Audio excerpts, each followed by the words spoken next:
सभी को नमस्ते, नमस्कार, गुड इवनिंग। हम ज्योग्राफी का सेकंड टॉपिक डिस्कशन कर रहे हैं जिसका नाम है भारत के भूआकृतिक प्रदेश। तो इस टॉपिक में हमने आपको लास्ट क्लास में बताया था कि भारत को मुख्यतः कितने भौतिक प्रदेशों में बांटा गया है। भारत को मुख्यतः 6 भौतिक प्रदेशों में बांटा गया था, जिसका सबसे पहला भौतिक प्रदेश कौन सा है? उत्तरी पर्वतीय प्रदेश। कौन सा है? उत्तरी पर्वतीय प्रदेश, यानी कि नॉर्दर्न माउंटेन रीजन। ठीक है ना। तो हमारा जो उत्तरी पर्वतीय प्रदेश है उसको हम डायग्राम में देखेंगे कि कहाँ पर है, उसकी लोकेशन एग्जैक्ट क्या है।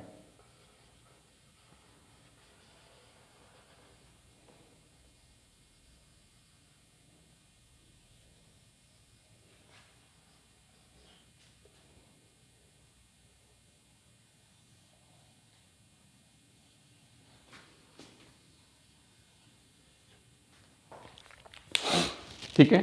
तो उत्तरी पर्वतीय प्रदेश को मुख्यतः हमने 3 भागों में बांटा है, जिसके सबसे पहला भाग होता है ट्रांस हिमालय। कौन सा होता है? ट्रांस हिमालय। दूसरा होता है हिमालय, और तीसरा होता है पूर्वांचल हिमालय। कौन सा होता है? पूर्वांचल हिमालय। पूर्वांचल हिमालय। ठीक है ना। उत्तरी पर्वतीय प्रदेश को हमने 3 भागों में बांटा। पहला ट्रांस हिमालय, दूसरा हिमालय और तीसरा पूर्वांचल हिमालय। अब हम देखते हैं कि ये जो ट्रांस हिमालय है वो कहाँ पर है, उसके बाद हिमालय की लोकेशन कहाँ पर है और पूर्वांचल हिमालय की लोकेशन कहाँ पर है। तो देखो ये वाला एरिया तो आपका पीओके हो गया। ठीक है। तो जो ट्रांस हिमालय है आपको मालूम है उसमें कितनी श्रेणियां हैं? ट्रांस हिमालय में, ट्रांस हिमालय में कितनी मुख्य श्रेणियां हैं? कितनी मुख्य श्रेणियां हैं ट्रांस हिमालय में? देखते हैं क्या क्या नाम है उनका। ट्रांस हिमालय में जो सबसे ऊपर की तरफ है वो कौन सी है? काराकोरम पर्वत श्रेणी। कौन सी है? काराकोरम पर्वत श्रेणी। दूसरी है आपकी लद्दाख पर्वत श्रेणी।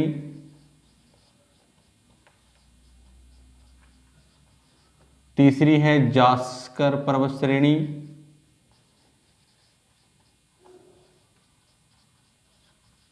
और चौथी है कैलाश पर्वत श्रेणी। कौन सी है? कैलाश पर्वत श्रेणी। कैलाश पर्वत श्रेणी, काराकोरम, लद्दाख, जास्कर और कैलाश। ठीक है। तो अब इन पर्वत श्रेणियों को देखते हैं हम कहां पर हैं। तो आप सबको मालूम है सबसे ऊपर कौन सी पर्वत श्रेणी है? सबसे ऊपर कौन सी है? काराकोरम। फिर उसके नीचे कौन सी है? लद्दाख। फिर उसके नीचे कौन सी है? जास्कर। कौन सी है? जास्कर। ठीक है। और जो आपकी कैलाश पर्वत श्रेणी है वो पूर्णतः कहां पर है? आपके तिब्बत में है। कहां पर है? तिब्बत में है। तो सबसे ऊपर हो गई आपकी कौन सी? काराकोरम। कौन सी हो गई? काराकोरम। ठीक है। उसके नीचे लद्दाख, उसके नीचे जास्कर। ठीक है। और ये कौन सी हो गई आपकी? कैलाश। कौन सी हो गई? कैलाश। ठीक है। 4 पर्वत श्रेणियों से मिलकर कौन सा हिमालय बना हुआ है? ट्रांस हिमालय। कौन सा हिमालय बना हुआ है? ट्रांस हिमालय बना हुआ है। ट्रांस हिमालय को इधर देखें, ट्रांस हिमालय। ट्रांस एक इंग्लिश वर्ड है जिसको हिंदी में कहते हैं परा। क्या कहते हैं? परा। तो इसको हम परा हिमालय के नाम से भी जानते हैं, अथवा इसका एक नाम और है तिब्बत हिमालय। क्या नाम है इसका? तिब्बत हिमालय। तिब्बत हिमालय। इसको तिब्बत हिमालय क्यों बोल रहे हैं ट्रांस हिमालय को? क्योंकि ये कौन सी पर्वत श्रेणी से टूटकर अलग हुआ है? कैलाश पर्वत श्रेणी से टूटकर अलग हुआ है, इसलिए और कैलाश पर्वत श्रेणी कहां पर है? कैलाश पर्वत श्रेणी कहां पर है? सबको मालूम है, तिब्बत में है। इसलिए इसको ट्रांस हिमालय को क्या कहते हैं? तिब्बत हिमालय। ट्रांस का मतलब होता है हिंदी में परा, परा का मतलब उस पार, यानी कि जो हमारा मेन हिमालय है ये उसके उस पार है, यानी कि जो हमारा मेन हिमालय आएगा यहाँ पर उसके किस साइड है, ये उस पार है, मतलब कहते हैं ना कि यार ये उस पार है, उस तरफ है, ठीक है ना। तो यानी कि जो हमारा हिमालय के ये क्या है, उस तरफ है। तो अब हम देखते हैं कि जो हमारा हिमालय है उसमें कितनी श्रेणियां हैं। तो देखो हिमालय में कितनी श्रेणियां हैं, हिमालय में 3 श्रेणियां हैं, देख लेते हैं उनको भी। जो सबसे प्रमुख श्रेणी है, जो सबसे लगातार चलती है, कहीं पर भी उसमें बीच में वो नहीं है, सबसे अंदर की तरफ है, ये कौन सा हिमालय है, व्रत हिमालय, व्रत हिमालय, ठीक है। व्रत हिमालय हो गया ये, व्रत हिमालय कह दो या ग्रेट हिमालय कह दो या आंतरिक हिमालय कह दो, ठीक है ना, या मुख्य हिमालय कह दो, यही वो श्रृंखला है हिमालय की। यानी कि इसको भी हमने 3 भागों में बांटा, कौन सा, व्रत,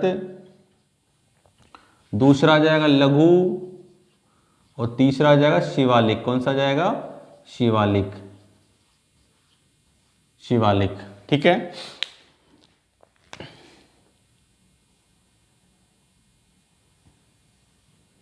ठीक है, दूसरी श्रेणी आ जाएगी आपकी कौन सी,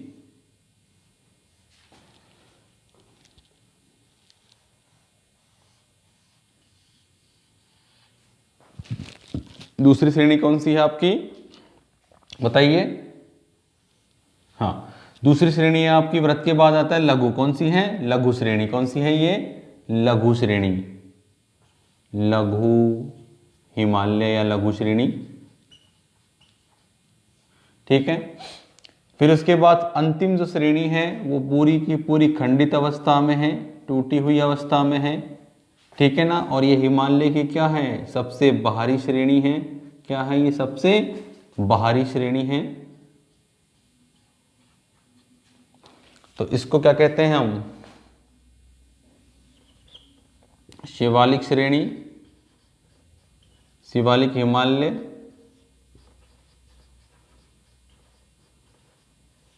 या इसका ही क्या नाम है शिवालिक हिमालय का, बाह्य हिमालय, क्या नाम है, बाह्य हिमालय। और इसी को क्या कहते हैं, बाह्य हिमालय को उप हिमालय, ठीक है। ये सबसे खंडित अवस्था की श्रेणी है, बाहर की तरफ है, इसलिए बाह्य हिमालय। और ऐसे बोलते हैं कि शिवालिक क्यों बोलते हैं इस हिमालय की श्रेणी को, क्योंकि भगवान जो भोले शंकर है उसने अपनी जो जटाओं को इसमें, मतलब जटाओं को इसमें क्या क्या था, उन्होंने बिखेरा था इस श्रेणी में, इसलिए इसको शिवालिक हिमालय के नाम से भी जानते हैं। और उप हिमालय क्यों है, क्योंकि ये क्या है, सबसे खंडित अवस्था में है और सबसे नवीन श्रेणी है, ठीक है ना। तो हिमालय की भी कितनी श्रेणियां हुई, हिमालय की भी 3 श्रेणियां हुई, व्रत, लघु और शिवालिक, ठीक है ना। और लास्ट में जाके कौन सा हिमालय आ जाता है, छोटी छोटी पहाड़ियों के रूप में, कौन सा आ जाता है आपका, पूर्वांचल हिमालय। यानी कि पूर्वांचल हिमालय का मतलब यह है कि हिमालय का वो हिस्सा जो हमारे मुख्य हिमालय के पूर्व की तरफ है, कहाँ की तरफ है, पूर्व की तरफ है, इसलिए क्या बोलते हैं इसको, पूर्वांचल हिमालय बोलते हैं। इसमें भी छोटी छोटी पहाड़ियाँ चलती हैं, ठीक है ना, छोटी छोटी पहाड़ियों के रूप में चलता है ये हिमालय। कौन सा हिमालय,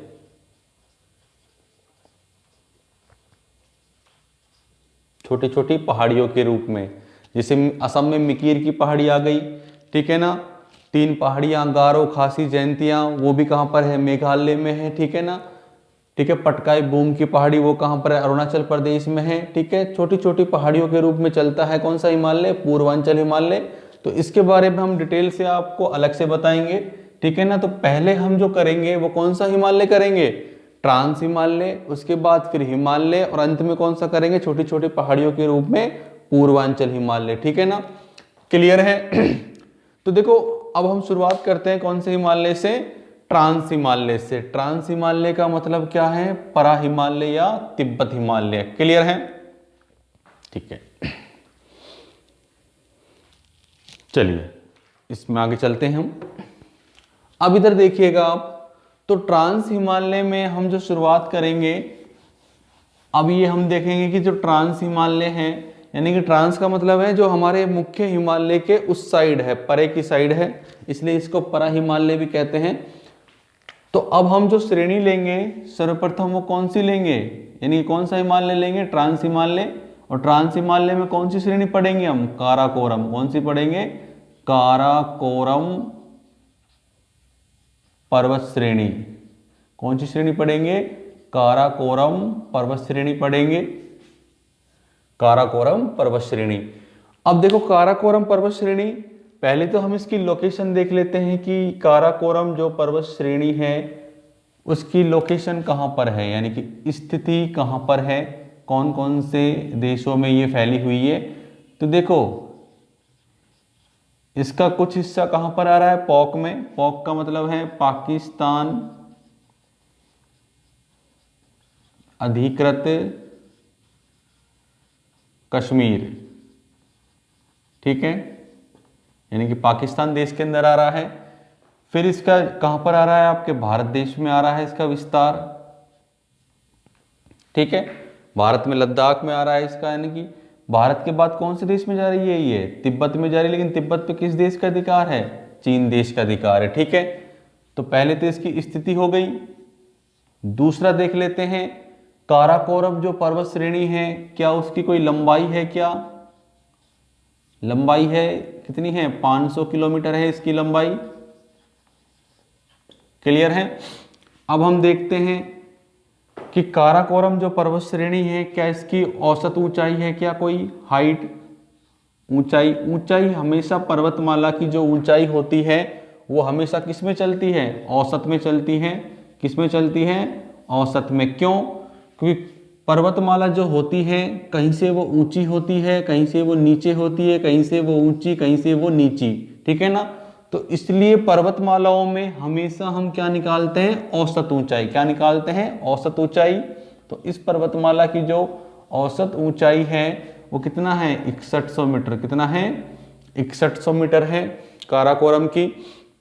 और देखो अब ये पर्वतमाला है, इसमें बहुत सारे पर्वत हैं, ठीक है ना, लेकिन कोई ना कोई पर्वत तो इसका बहुत ज़्यादा ऊंचा भी होगा। जो बहुत ज़्यादा ऊंचा होगा वही इस पर्वतमाला की क्या होगी, चोटी होगी। वही इस पर्वतमाला की क्या होगी, चोटी होगी, यानी कि शिखर होगा। इंग्लिश में क्या कहते हैं, पीक। तो काराकोरम पर्वतमाला का जो सर्वोच्च शिखर है, क्या है, सर्वोच्च शिखर, वो कौन सा है सर्वोच्च शिखर, K2 या गॉडविन ऑस्टिन है। कौन सा है, K2 या गॉडविन ऑस्टिन है, K2 या गॉडविन ऑस्टिन है काराकोरम का। इसकी अगर ऊंचाई की बात की जाए तो इसकी ऊंचाई कितनी है, 8611 मीटर। कितनी है, 8611 मीटर है। और ये जो शिखर है ये कौन सी पर्वतमाला में है, काराकोरम में है। लेकिन हमारी जो पर्वतमाला है वो 3 देशों से होकर जा रही है, पाकिस्तान यानी कि POK वाला हिस्सा, भारत और चीन आपका, ठीक है ना। लेकिन जो शिखर होगा, चोटी होगी, वो तो किसी एक ही देश में होगी। तो कौन सी जगह पर है ये, POK में। कौन सी जगह पर है, POK में है, यानी कि कश्मीर का वो हिस्सा जिसमें किसने कब्जा किया हुआ है, पाकिस्तान ने। कहाँ पर है ये, पाकिस्तान अधिकृत कश्मीर में है, ठीक है। इसकी अगर विशेषताओं की बात की जाए, इस चोटी की विशेषताओं की बात की जाए तो यह संसार की सबको मालूम है दूसरी सबसे ऊंची चोटी है। संसार की दूसरी सबसे क्या है, ये ऊंची चोटी है। संसार की दूसरी सबसे कौन सी है, ऊंची चोटी है सबसे दूसरी। और प्रथम कौन सी है, माउंट एवरेस्ट, जो कहां पर है, नेपाल में है। और कौन से हिमालय में है, व्रत हिमालय में। क्लियर है, ठीक है। अब देखो, अब इस पर्वतमाला में हम और चीजों को भी देखते हैं। आप सबको मालूम होना चाहिए कि हमारे भारत देश का सबसे जो उत्तरी बिंदु है, उत्तरी बिंदु का नाम क्या है, भारत के सबसे उत्तरी बिंदु का नाम क्या है, सबको मालूम है भारत के सबसे उत्तरी बिंदु का नाम क्या है? इंदिरा कौल। क्या है? इंदिरा कौल है। कौन सा है? इंदिरा कौल है, जो वर्तमान में कहां पर है? लद्दाख में। कहां पर है? लद्दाख केंद्र शासित प्रदेश के अंदर आता है। तो भारत का सबसे उत्तरी बिंदु है जिसका नाम क्या है? इंदिरा कौल। इंदिरा कौल है, वो भी कौन सी पर्वतमाला में स्थित है? काराकोरम में। किसमें स्थित है? काराकोरम में। यानी कि इंदिरा कौल भी आपका कहां पर है? इंदिरा कौल जो भारत का सबसे उत्तरी बिंदु है वो कहां पर है? लद्दाख में स्थित है। और कौन सी पर्वतमाला में है? काराकोरम पर्वतमाला में है। अब देखिए, ये सभी पर्वतमालाएं बर्फ से कवर हैं। किससे ढकी हुई हैं? बर्फ से ढकी हुई हैं। अब यहाँ पर एक हिमनद है, इस जो यहाँ पर कौन सा हिमनद है काराकोरम में? सियाचिन। कौन सा हिमनद है? सियाचिन हिमनद है। सियाचिन हिमनद है इस पर। अब बात आती है कि सर हिमनद क्या होता है? हिमनद को इंग्लिश में कहते हैं ग्लेशियर। क्या कहते हैं? ग्लेशियर कहते हैं हिमनद को। अब कौन सा हिमनद है इस पर्वतमाला में? सियाचिन। अब देखो हिमनद होता क्या है, थोड़ा सा समझे। मान के चलो ये कोई पर्वत है यहां पर काराकोरम में, या जहां पर बर्फ होती है। अब इस पर्वत को बर्फ ने ढक लिया है पूरी तरीके से, ठीक है। अब जब इस पे सूर्य का प्रकाश पड़ेगा या समय के साथ साथ ये बर्फ पिघलेगी कि नहीं पिघलेगी? पिघलेगी तो चोटी के ऊपर थोड़ी रहेगी बर्फ, कहाँ खिसक के आ जाएगी? इसके तली में, यानी कि इस तरह, और ऐसे चलने लगेगी जैसे एक नदी जा रही हो। इसलिए क्या बोलते हैं? हिमनद, यानी कि बर्फ की नदी। अब ये क्या होगा?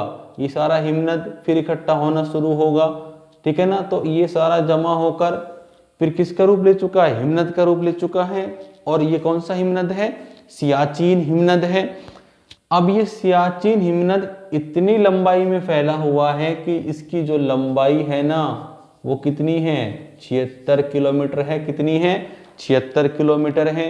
और इसकी जो चौड़ाई है ना वो कितनी है?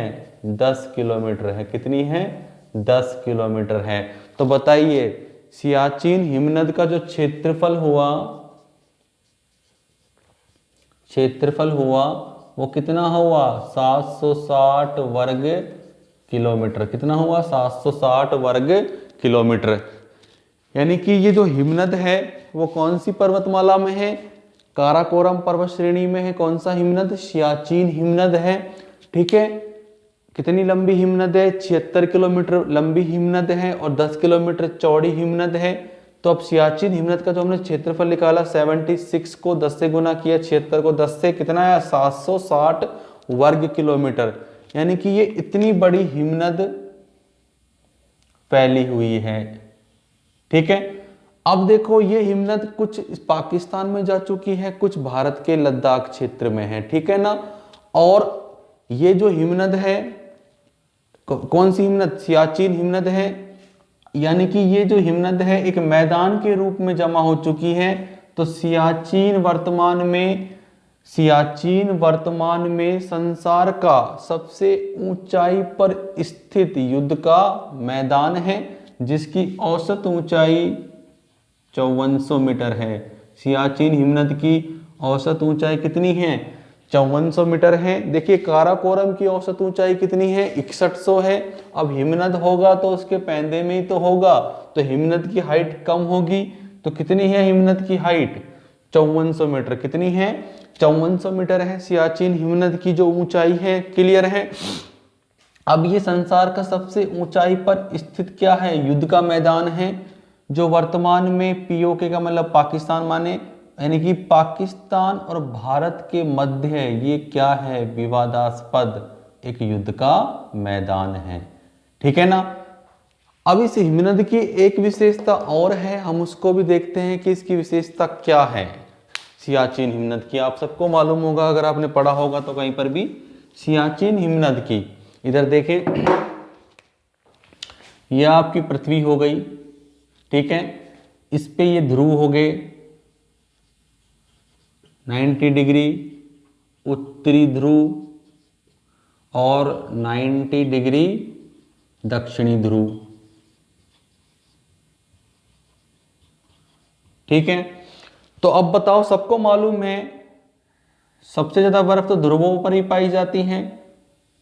ठीक है, और यहां पर नीचे क्या होगा, अंटार्कटिक, क्या होगा, अंटार्कटिक, और ऊपर क्या होगा, आर्कटिक। आर्कटिक और अंटार्कटिक ध्रुवीय क्षेत्र हैं, तो यहां पर तो जो बर्फ है लाखों किलोमीटर में है, लाखों वर्ग किलोमीटर में है। ठीक है ना, ध्रुवों पर। अगर ध्रुवीय क्षेत्रों को छोड़ दिया जाए, ध्रुवीय क्षेत्रों को छोड़ दिया जाए तो संसार की सबसे ज्यादा संसार की सबसे बड़ी हिमनद कौन सी है, सियाचिन हिमनद है। कौन सी है, सियाचिन हिमनद है। ठीक है ना, यानी कि इतनी बर्फ है यहां पर। ध्रुवीय क्षेत्रों को छोड़कर सबसे ज्यादा जो बर्फ पाई जाती है वो कहां पाई जाती है, सियाचिन पर। ध्रुवीय क्षेत्रों को छोड़कर, ठीक है ना, सियाचिन पर पाई जाती है। इसलिए सियाचिन को तीसरे ध्रुव की यानी कि थर्ड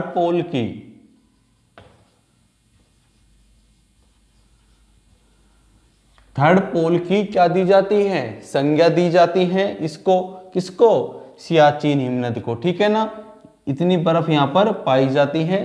क्लियर है, तो तीसरे ध्रुव की संज्ञा किसको दी जाती है, सियाचिन को। ठीक है, ध्रुवीय क्षेत्रों को छोड़कर सबसे ज्यादा बर्फ कहां पाई जाती है संसार में, सियाचिन में। क्लियर है, चलिए, तो ये कौन सी श्रेणी आपकी कंप्लीट हुई, काराकोरम। कौन सी हुई, काराकोरम। तो देखिए, भारत के भूआकृतिक प्रदेशों में हमने पहला भौतिक प्रदेश शुरू कर दिया है, जिसका क्या नाम है, उत्तरी पर्वतीय प्रदेश। उत्तरी पर्वतीय प्रदेश को हमने तीन भागों में बांटा, ट्रांस हिमालय, हिमालय और पूर्वांचल हिमालय। ट्रांस हिमालय में भी 4 श्रेणियां हैं, काराकोरम, लद्दाख, जास्कर और कैलाश। ठीक है ना, और हिमालय में 3 श्रेणियां हैं, लवरत, लघु और शिवालिक। और पूर्वांचल हिमालय छोटी छोटी पहाड़ियों के रूप में चलता है, उसको बताएंगे अलग से। क्लियर है, तो यानी कि हमने काराकोरम पर्वत श्रेणी में क्या देखा, काराकोरम पर्वत श्रेणी में देखा कि भारत का सबसे उत्तरी बिंदु जो इंदिरा कौल है वो भी कहां पर है, काराकोरम पर्वत श्रेणी में। और वर्तमान में कहां पर है, लद्दाख में है। इसकी स्थिति देखें काराकोरम की, तो पाकिस्तान यानी कि कश्मीर वाला पार्ट पाकिस्तान का, भारत और चीन यानी कि 3 देशों में फैला हुआ है ये। इसकी लंबाई देखें तो 500 किलोमीटर है, औसत ऊंचाई 6100। इसका सर्वोच्च शिखर कौन सा, K2 या गोडविन आस्टीन। इसकी ऊंचाई कितनी है, 8611 मीटर। और ये चोटी कहां पर है, पीओके में है, और ये संसार की दूसरी सबसे ऊंची चोटी है। क्लियर है, और इसमें हमने देखा कि इसके यहाँ पर कौन सी हिमनद पाई जाती है, सियाचिन हिमनद पाई जाती है, जो ध्रुवीय क्षेत्रों को छोड़कर सबसे बड़ी हिमनद होती है, यानी कि सबसे ज्यादा बर्फ पाई जाती है।